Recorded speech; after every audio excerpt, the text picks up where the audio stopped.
Hello dear students, आज हम exercise 8.1 complete करने वाले हैं। तो इससे पहले हम इसका इंट्रोडक्शन कर चुके हैं इस एक्सरसाइज का। ये आपका चैप्टर 8 चल रहा है, quadrilateral, class 9th maths NCERT से हम इसको कर रहे हैं। तो इसका अगर इंट्रोडक्शन जिसने नहीं देखा है वो आप देख सकते हो, प्ले लिस्ट में जाके वहाँ से देख सकते हो।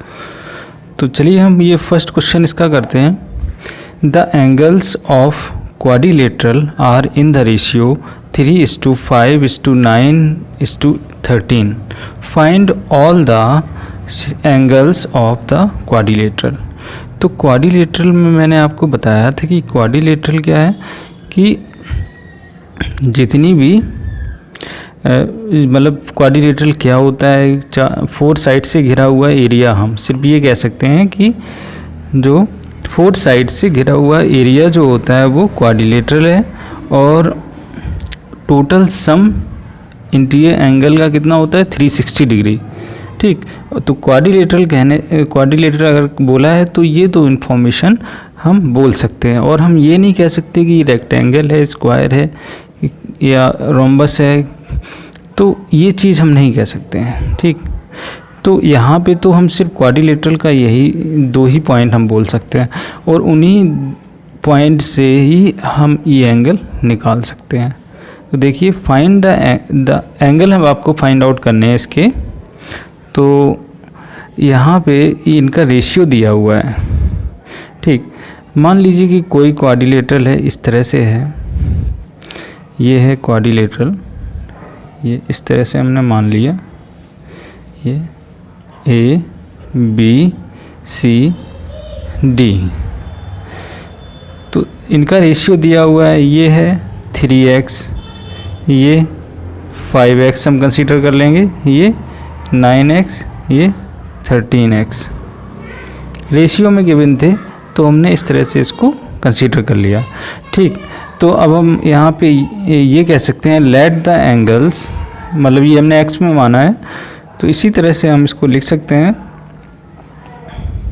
Late the angles be 3x degree, 5x degree, 9x degree and 13x degree.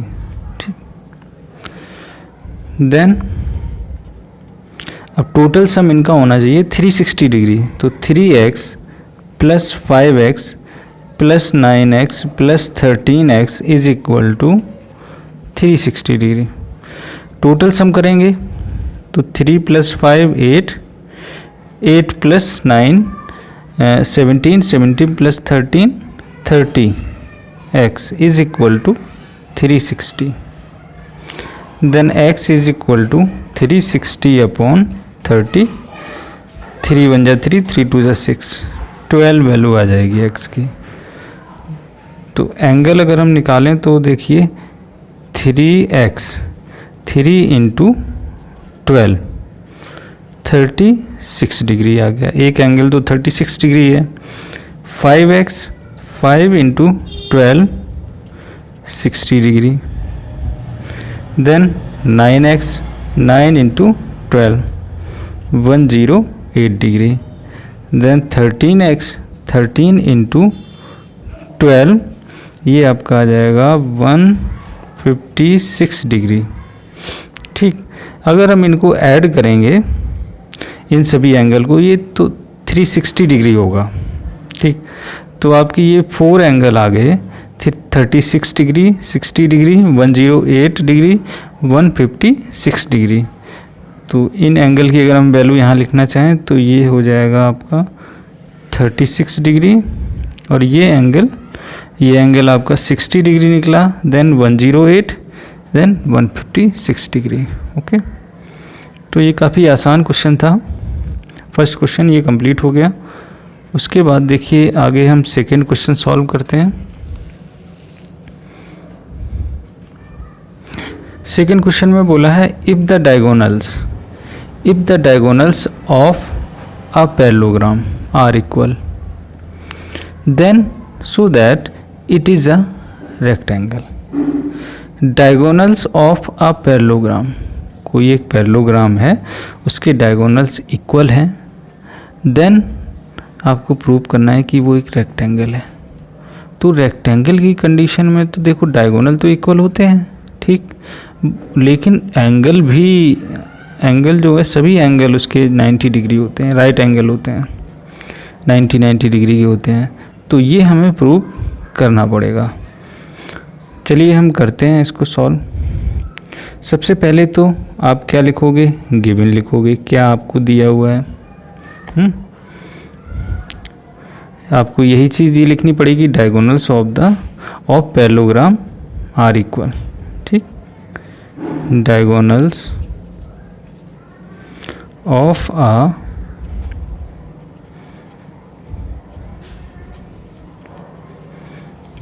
Are equal, okay.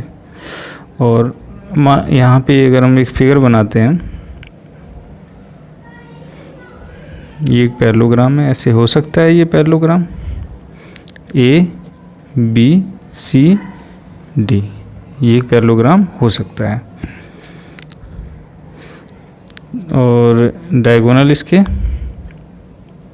ये देखिए ये डायगोनल, इस पैरेललोग्राम के डायगोनल इक्वल है।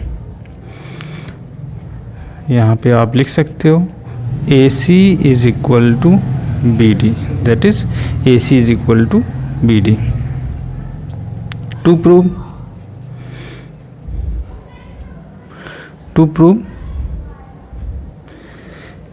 क्या प्रूव करना है, A B C D is a rectangle,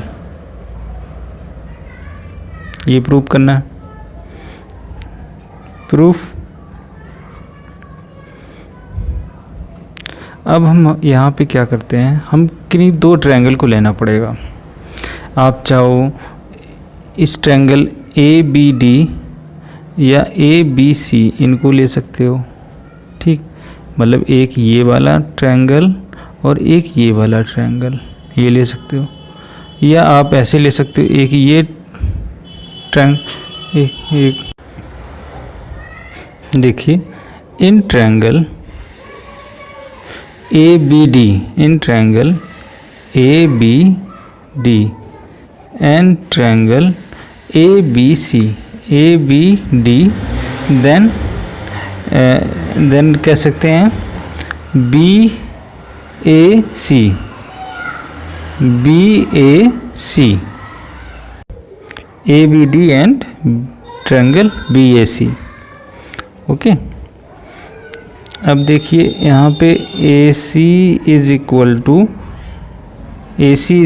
B D, A C is equal to B D, ये गिवन है।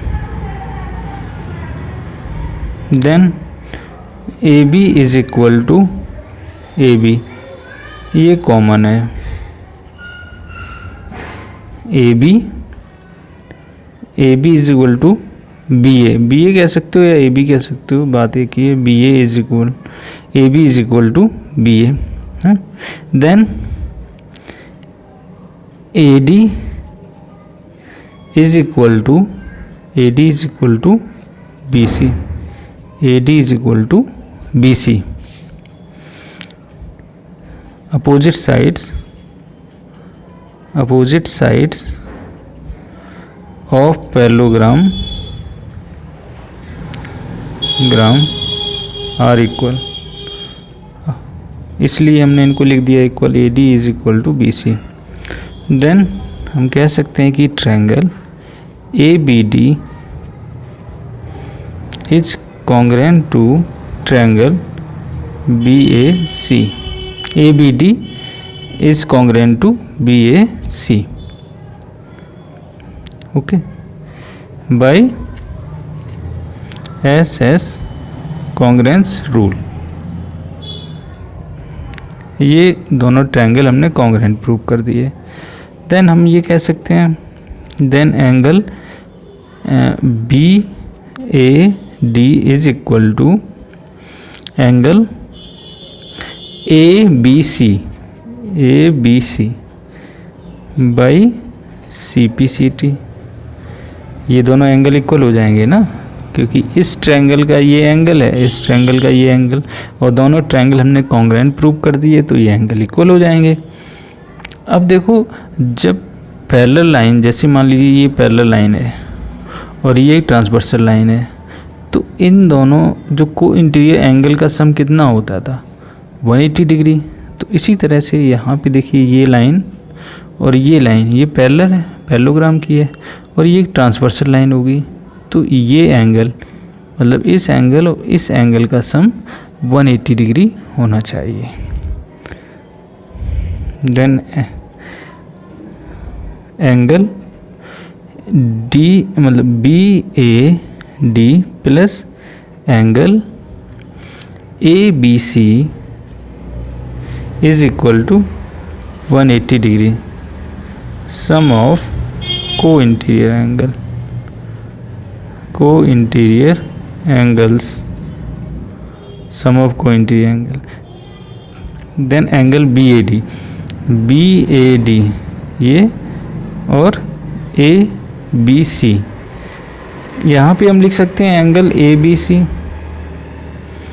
Angle A B C already इसकी जगह हम लिख सकते हैं कि दोनों इक्वल हैं, is equal to 180 degree. Then 2 into angle A B C is equal to 180 degree. Then angle A B C is equal to 180 upon 2 90 degree. ठीक, एंगल ए बी सी कितना आ गया, 90 डिग्री। तो हम कह सकते हैं कि एंगल ए बी सी भी 90 डिग्री है, और एंगल बी ए डी ये भी 90 डिग्री हो जाएगा, क्योंकि ये दोनों एंगल तो इक्वल थे, ये इक्वल हो जाएंगे। उसके बाद और अगर आप एंगल इसमें देखोगे तो ये एंगल और ये, क्योंकि पैरेललोग्राम है तो इस एंगल और इस एंगल का सम भी 180 होना चाहिए, तो ये 90 है तो ये भी 90 हो जाएगा। यहाँ भी ये पैरेलल लाइन है तो यहाँ भी 90 होगा। तो जितने भी एंगल थे सब 90 हो गए। एक हम कोई एंगल प्रूव कर देंगे, और ये पैरेललोग्राम अगर कहा गया है तो सभी एंगल 90 डिग्री हो जाएंगे। तो हम कह सकते हैं कि hence A B C D is a rectangle. ठीक, यही हमें प्रूव करना था, hence proved. Okay, I hope आपको ये क्वेश्चन समझ में आ गया होगा। इम्पॉर्टेंट क्वेश्चन है ये, इस तरह के क्वेश्चन एग्ज़ाम में पूछे जाते हैं। देखिए इसमें फिर भी अगर आप लोगों को कहीं डाउट होता है तो आप पूछ सकते हो कमेंट करके। ओके, इसके बाद हम नेक्स्ट थर्ड क्वेश्चन की तरफ मूव करते हैं। देखिए थर्ड क्वेश्चन बोला है, so that if the diagonals of a quadrilateral bisect each other at right angles then it is a rhombus. तो रोम्बस के लिए आपको कंडीशन बताई थी कि रोम्बस जो है उसकी सभी साइड्स इक्वल होंगी, सभी साइड्स इक्वल होती हैं, मतलब A B is equal to B C होना चाहिए, is equal to C D is equal to A D, ये सभी साइड्स इक्वल होनी चाहिए, और जो इसके डायगोनल है वो 90 डिग्री पे इंटरसेक्ट करते हैं। ये रोम्बस की कंडीशन थी, और ये पैरेलल होने चाहिए, opposite sides are parallel to each other. तो ये तो कंडीशन हमें प्रूव करनी है, बट इसमें जो गिवन है बोला है कि ये गिवन है the diagonals of the quadrilateral, एक क्वाड्रिलेटरल है जिसके डायगोनल बाइसेक्ट कर रहे हैं, मतलब 2 इक्वल पार्ट्स में हैं। ये जो पार्ट है O D is equal to O B होगा, then O A is equal to O C होगा। ये आपको गिवन है कि the diagonals of the quadrilateral bisect each other at 90 degree right angle पे, मतलब 90 डिग्री पे कट कर रहे हैं। अब आपको बताना है, आपको ये नहीं बोला है कि रोम्बस पहले से है, पैरेललोग्राम है, सिर्फ ये बोला है कि ये क्वाड्रिलेटरल है। तो उसके अकॉर्डिंग मैंने यहाँ पे लिख दिया जो गिवन है आपको, उस ये फिगर एक बनाया, इसमें लिखा हुआ इसी के अकॉर्डिंग लिख दिया है, a quadrilateral A B C D in which the diagonal A C and B D intersect at O such that O A O is equal to O C, then B O is equal to O D, ये equal है आपस में, and A C is perpendicular to B D to prove A B C D is a rhombus.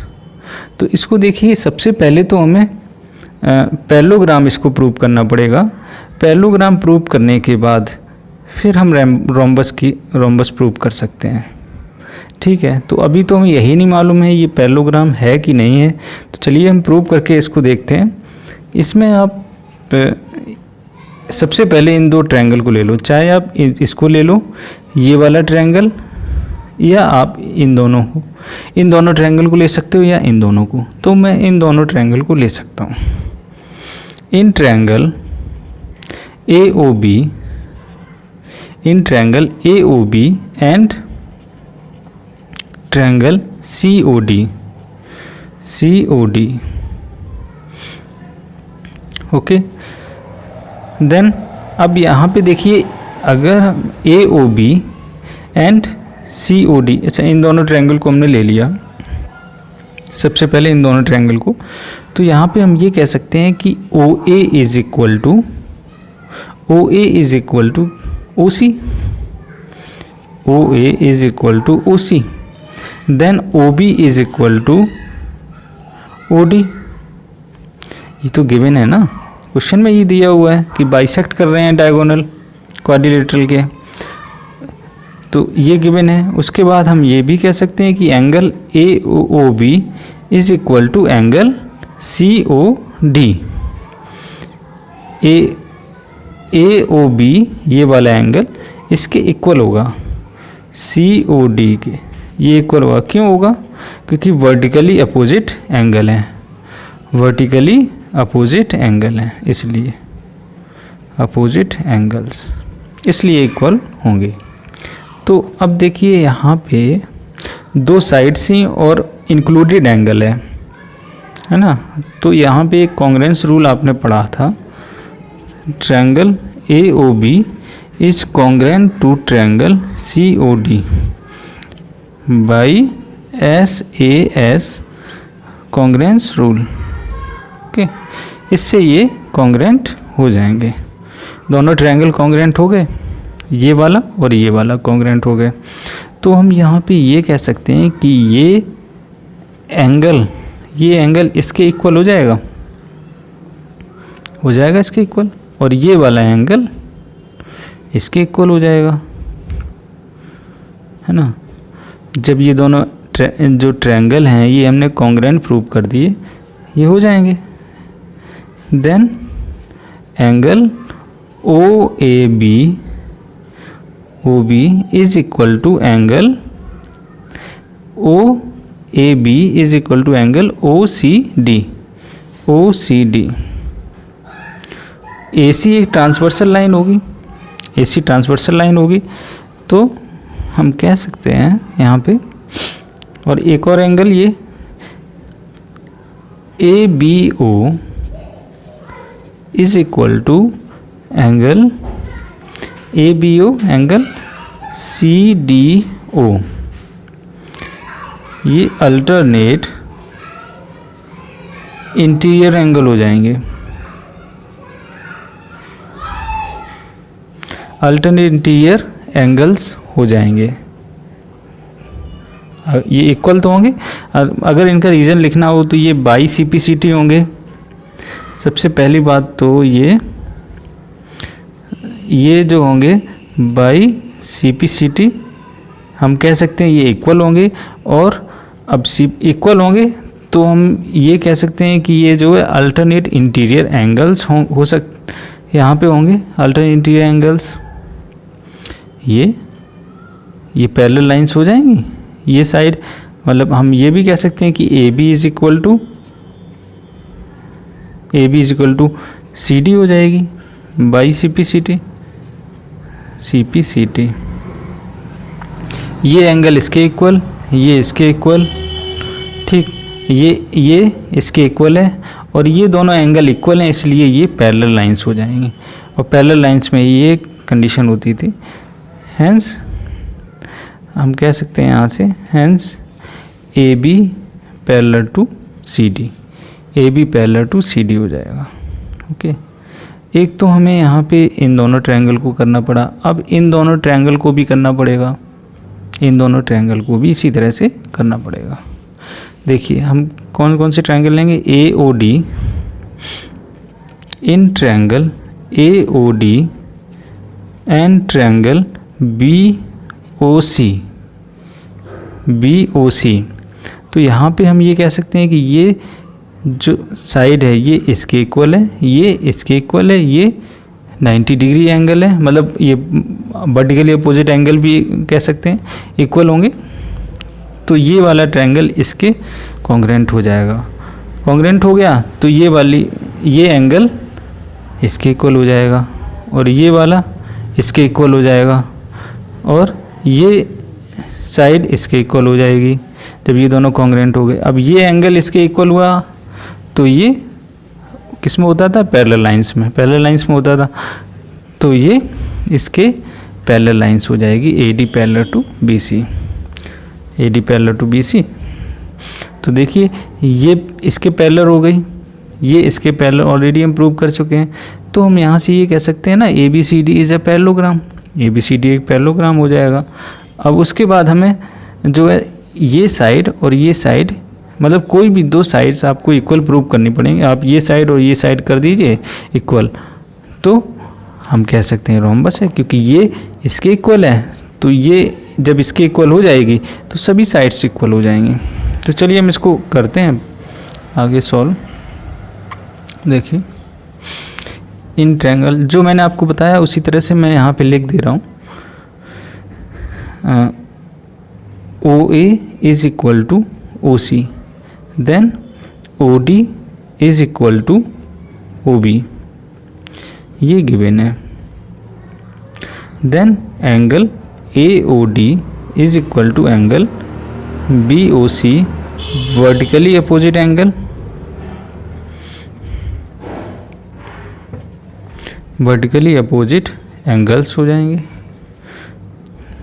Then triangle A O D is congruent to triangle B O C by S A S congruence rule.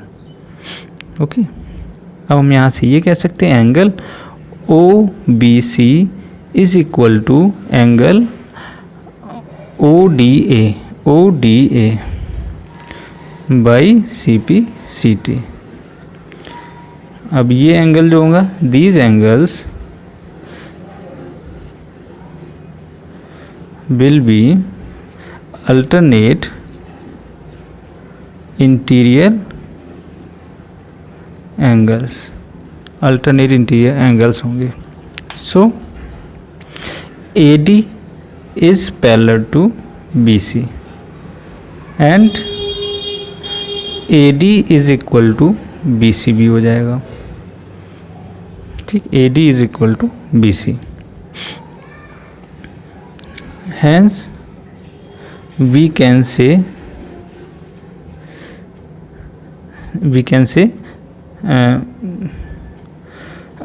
that ABCD is a parallelogram. ठीक, यहाँ तक तो हमने ये कर दिया कि ABCD is a parallelogram. अब देखिए, अब हम क्या करते हैं कि ये वाला ट्रायंगल और एक ये वाला ट्रायंगल कॉन्ग्रुएंट प्रूव कर दें। तो चलिए हम यहाँ लिखते हैं A O D and A O B in triangle A O D and triangle A O B, A O D and triangle A O B. ठीक, तो यहाँ से देखिए हम लिख सकते हैं O D is equal to O B, then A O is equal to A O, ये है, ये कॉमन है, ये गिवन है। Then angle A O B is equal to angle A O D, ये 90 डिग्री, ये भी आपको गिवन है।